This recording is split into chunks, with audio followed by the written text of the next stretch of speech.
The store building was built by Andrew Odegaard in 1903 for his hardware business, and after it had burned, it was rebuilt on the same foundation. He then sold the business to John Soby, who brought in groceries and dry goods in addition to the hardware. This building has a large upper floor where John and his family lived. The grocery department was at the north end of the store and had a long counter with shelves behind it. Customers came to the counter and asked the clerks to get the items they wanted from the shelves.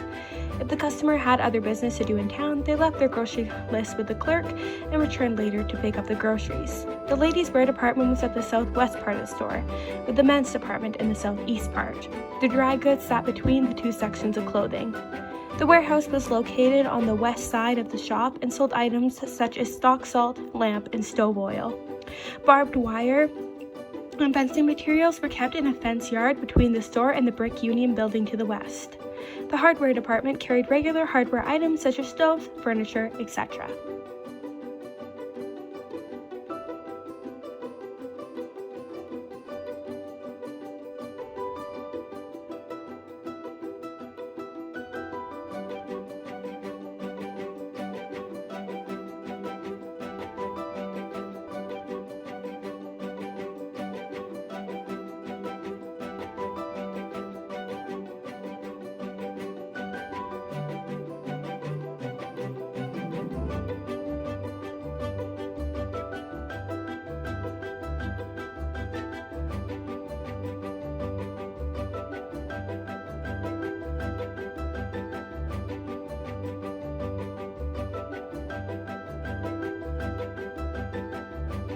James Clark bought the general store from Fisher and Ross, originally built in 1903 when he came to Claresholm in 1905. The store was a wooden frame building on the corner of present-day 49th Avenue and Bird Street.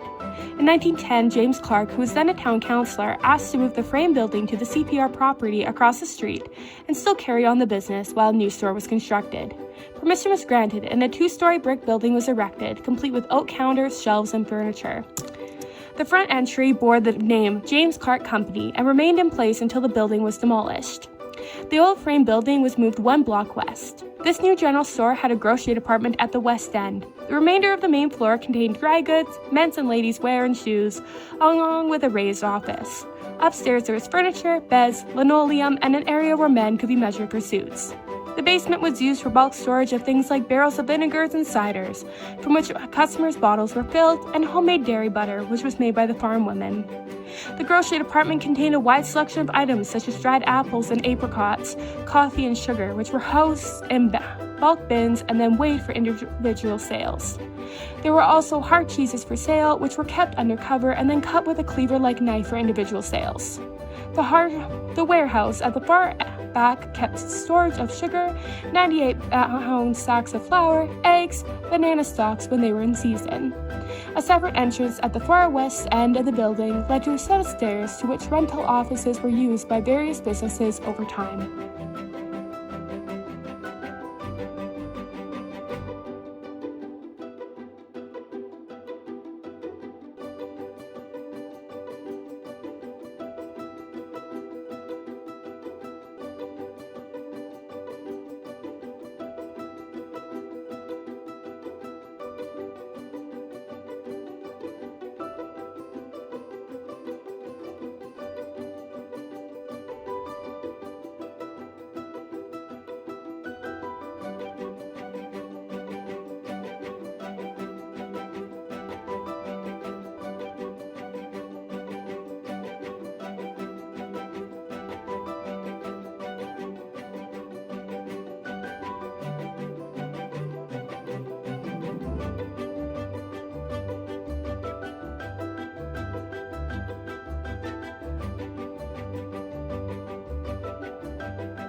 Both of these stores were crucial throughout time and in the development of our town. Although they are no longer standing, their presence and history still very much remains.